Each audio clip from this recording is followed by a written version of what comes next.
What's going on, people? I hope everybody is doing good. So, I wanted to hop on here real quick, man, to talk about one more thing in regards to Stephen A. Smith. Just one more thing, all right? It's about the mindset that is displayed within this clip right here that you're looking at on the screen, okay? And that mindset, I believe, has sent black people to the grave early because it stacks on top of other mess that has to be dealt with, okay?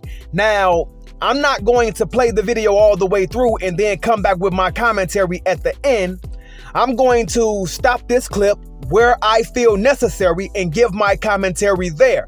Now, if you have an issue with me stopping this clip and giving my take, then kick rocks, all right? Because I know some of y'all, oh man, just let the clip play, man. You know my attention span ain't but half a second. Just let the clip play, man. All right? If you all have a problem with me stopping this clip and giving my take, then kick the gravel, man. All right? But check this out. I'll be back with my commentary. Welcome back to this edition of the Stephen A. Smith Show, coming at you like I love to do at the very least 3 days a week over the digital airwaves of YouTube. I got to get back to the Will Smith topic that I tackled because it created some noise, as most things that I usually do. It's just the way it goes for me. I'm not here to apologize for anything, but I am here to clarify because I want to make sure that everybody understands where I was coming from. When I spoke Friday about Will Smith and the new Bad Boy movies, the Bad Boys Ride or Die movie coming out with him and Martin Lawrence that had been out for a couple of days. First things first, our initial reporting was stating that it was coming up short compared to what it had done numbers-wise in the past at the box office for Bad Boys 1, 2, and 3. Well, it turns out that this was a very productive weekend for Bad Boys Ride or Die, and Martin Lawrence and Will Smith deserve a boatload of credit for that because they got people returning to the movie theaters. So that was a huge, huge plus, and we can't ignore that, and let's give props where props is due. But I want to get more specific into what my take is before I have my boy on. Even though we're both in a similar venue, we're right near one another. I was having some technical difficulties, so he's going to be in a separate room because we down here in Florida, but he's right here in the same vicinity as me. I just got him in a separate room, and I'll let you see who he is in a second. Let me say this to y'all. I don't know if I'll ever get over what Will Smith did to Chris Rock. But that doesn't mean I have to. And it doesn't mean that it's a license for me to negatively impact Will Smith. Will Smith slapping Chris Rock was a devastating thing. I'm not talking just for Chris Rock, who's a friend of mine. I'm talking for the black community because now, right there, Stephen A., you're not talking for the entire black community. You're talking for yourself, okay? Now, was other people upset by what Will Smith did? Yes, but you're not talking for everyone in the black community. Speak for yourself and how you feel. You don't know how all black people feel about that or felt about that, okay? So speak for yourself, not the entire black community. Let's keep it moving. Just for Chris Rock, who's a friend of mine, I'm talking for the black community because obviously Will Packer was the first black producer to be doing the Oscars in its history. And that was a devastating blow to him. Will Smith came out with Emancipation a year later for Apple and all of that stuff. Will Smith was sensational in that movie. So was Antoine Fuqua, the esteemed director and producer extraordinaire. One could easily argue that both of them would have won an Oscar for that, and that Will slap cost Will Smith and Antoine Fuqua an Oscar. That's what I was thinking about. I was thinking about black folks everywhere aspiring to be in this business, aspiring to succeed, and something like that happens and it was a blemish on all of us. No, right there. He said the slap was a blemish on all of us. Listen, that slap was a blemish on one person, and that person is the one who did the slap, okay? That slap wasn't a blemish on me, my brother, my mother, son, None of that, because none of them slapped anybody. Don't tell me that my son, who's honor roll, going to school to be a doctor, ain't been in no trouble, has a blemish on him because Will Smith slapped Chris Rock. Nah, I ain't going. And neither should any of you. And also, no black entertainer that was present has a blemish on him or her because they did not slap anyone either, okay? The only person that had a blemish was Will Smith that night.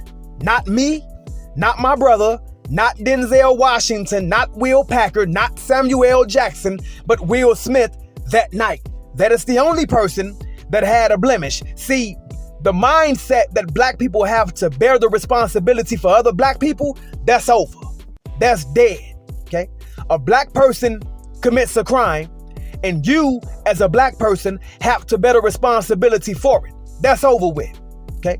The black person who bears the responsibility is the person who did it, not every black person, all right? Let's keep it moving.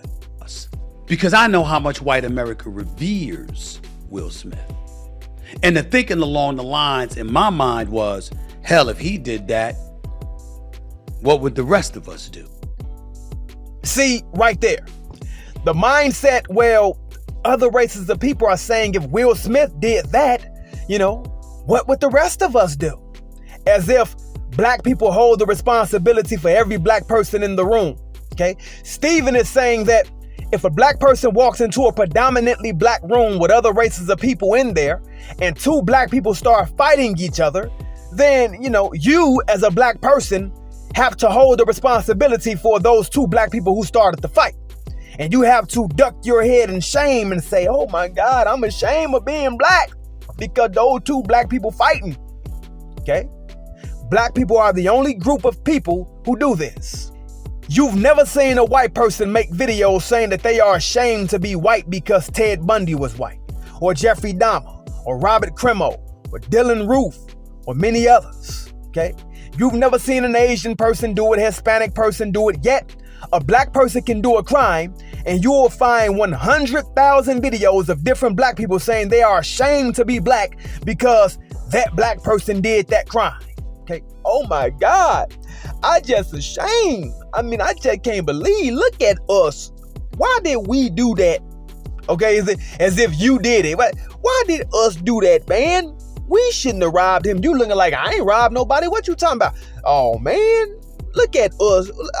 Why we acting the fool like that? What do you mean we acting the fool? I'm sitting in a college dorm getting my master's degree in business. And you saying that because he's acting a fool that I'm responsible for it? We all is what? No, sir. Get rid of that mindset, man. Seriously, let's keep it moving. There are certain things that happen in the lives of an individual where those incidences are used as a license to castigate the rest of us. Right there, castigate the rest of us, okay? That's true. People do use the actions of some black people to be disrespectful, racist, hurtful, and mean to other black people who haven't did nothing, okay? And that has to stop. And we need to stop it. Listen, my daughter, who was honor roll, going to school to be a doctor, 21 years old, don't bear the responsibility of another black girl who was 21, but yet she's a prostitute selling drugs and gangbanging. My daughter does not carry the responsibility of her. My daughter is not going to go through life trying to prove to other people and other races of people that she ain't like that girl. And that's what black people do all the time, okay? And I believe it has killed them, okay? Smith, for decades, I've known Charlie Mack for nearly 30 years. I got a lot of love for him.